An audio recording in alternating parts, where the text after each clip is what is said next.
Hi everyone, and many thanks for joining me. If you are new here, hi, I'm Kat and I like to talk about true crime, conspiracies and all sorts of related things. If you are new here, please make sure you hit the big red subscribe button below and also hit the notification bell so you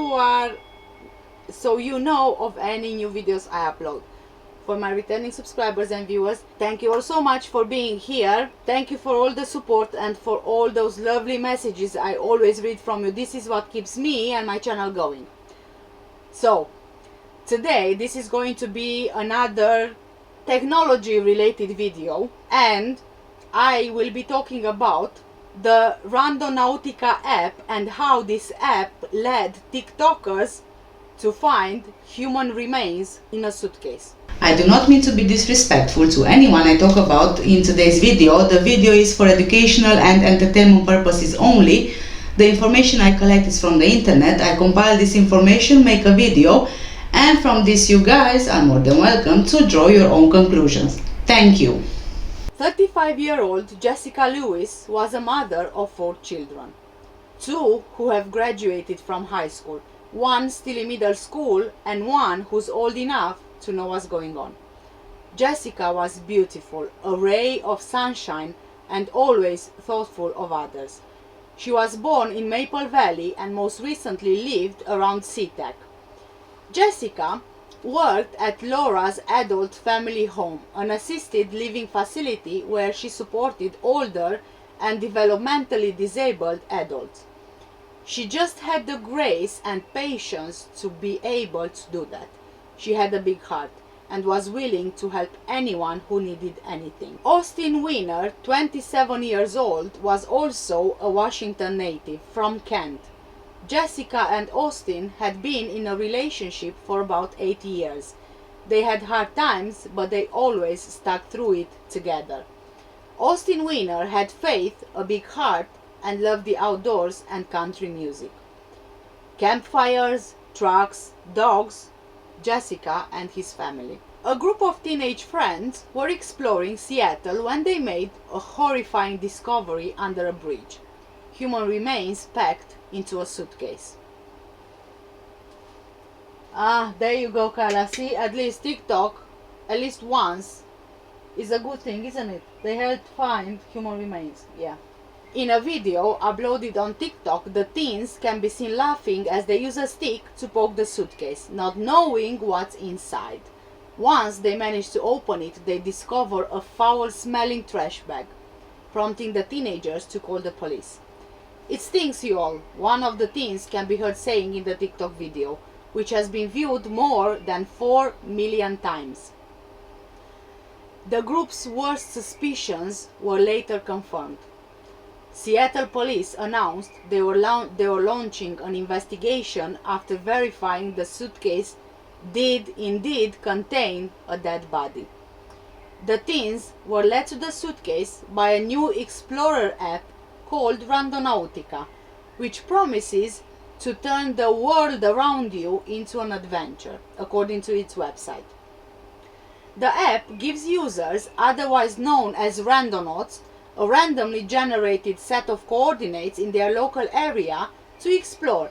Before traveling there, however, users are encouraged to set an intention or a goal with the theory that once they get to their destination, they will find something relevant to what they had thought. The randonauting trend has especially become a popular way to explore during the lockdown, with more than 1 million people downloading the app in June 2020. According to its official website, Randonautica is the world's first quantumly generated choose-your-own-adventure reality game.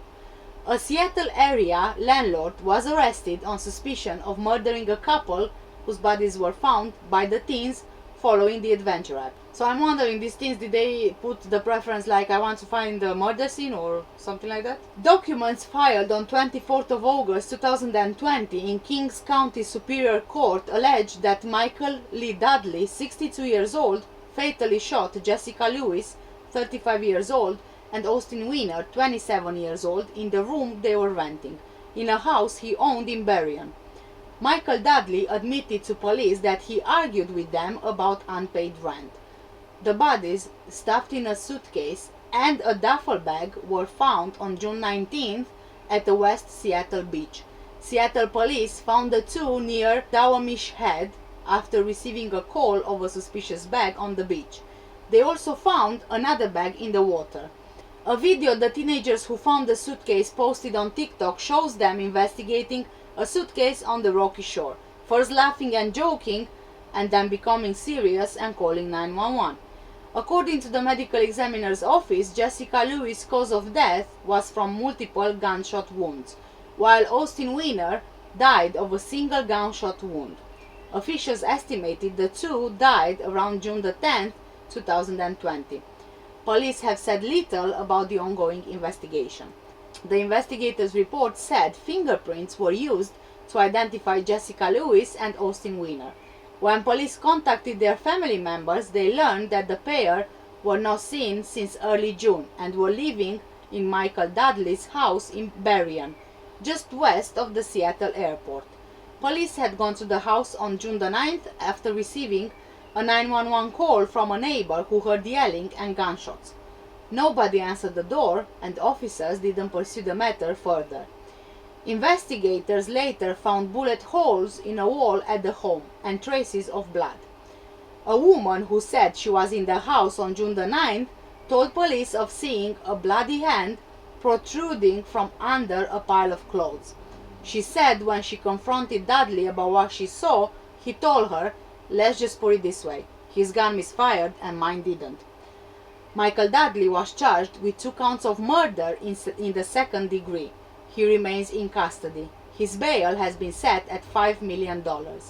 A bail hearing in King County Superior Court was held on March the 3rd for double murder suspect Michael Dudley, charged with second-degree murder of Austin Wenner and Jessica Lewis last June. The arrest was made in August. The crime drew international attention since it involved killing and later dismembering the bodies, putting them in garbage bags, then suitcases, then disposing of them in local waterways. The suitcases were recovered on June 19th near Anchor Park in West Seattle. At the bail hearing on March the 3rd, Dudley's defense attorneys Bradley G. Barces and Harry S. Steinmetz requested the current $5 million bail be reduced to $500,000 to enable his release from jail, but to be put on electronic detention in his home. Prosecuting attorney Mary Barbosa argued the horror of the crimes, specifically the bodies had been dismembered and not all body parts had been recovered, and that cell tower evidence that is consistent with Mr. Dudley being home at the time of the crime mitigated against the bail reduction and permitting Mr. Dudley potential home detention. The judge denied the defense's request. A witness for the prosecution, Charlene Scranton, was opposed to the reduction in bail, saying that Dudley has demonstrated he's a very violent person. He went to great lengths to hide this crime. He is being charged with a horrific, also unimaginable evil crime. We believe a reduction in bail or a release from jail will place our lives and the lives of others in great danger. We feel he will tamper with the case and he is a flight risk due to the fact that he does have outside contacts with this state. He's demonstrated that he seeks the weak, he's manipulative, controlling, and a danger to us all. Our families believe this would be a great injustice if he were to be released. We have suffered traumatic emotional pain. His request should be denied not only, but revoked. This man should not be let out to put anybody else through what we've been through." End of quote. Gina Jesk, Jessica Lewis's aunt and very familiar with the case, made a statement for the court, and I quote, "I am Jessica Lewis's aunt. I'd like to make a statement on my family's behalf. Medical examiners concluded more than one person had helped assist the disposal of my niece and her boyfriend. To date, nobody else has been charged except Mike Dudley. The week he was arrested, somebody contacted me. They were crying and absolutely petrified that Mike Dudley was going to get out of jail and come kill them. I convinced them to contact the detectives on the case. Mike Dudley's affluent family has already tried to sell his house as at an undisclosed location where less than 4 months prior was the scene of these horrific murders, to help him make bail. He has family and close ties to California, and upon his arrest, an ex-girlfriend voiced her concerns of him getting out of jail, as he was well connected.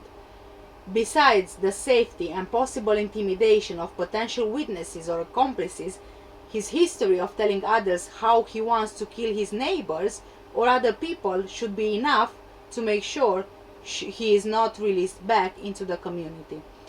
As there are too many uncertainties needing to be addressed before the truth of whom or how others indeed helped him carry out this horrific crime. Most of all, it's for my family's sake and her children's sake that this man remains in jail. He has already bestowed so much pain and sorrow to my family, but to Austin's family and even his own. Please don't risk another family becoming victims for the sake of Mike Dudley's account of fairness.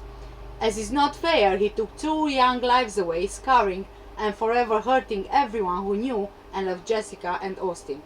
There are reasons why people are scared to death of this man, possibly more afraid of him and what he's capable of than telling the truth to police. Thank you for your consideration. And I have reached the end of my video. In this instance, actually social media helped bring justice to Jessica and Austin. So not all of the time social media is a bad thing, but it has also been proven to be dangerous. Anyway guys, thank you so much for watching today's video. Please, I'll see you in my next one.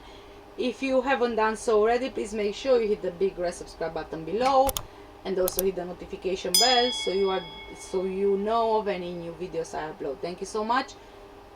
Stay safe and take care. Bye.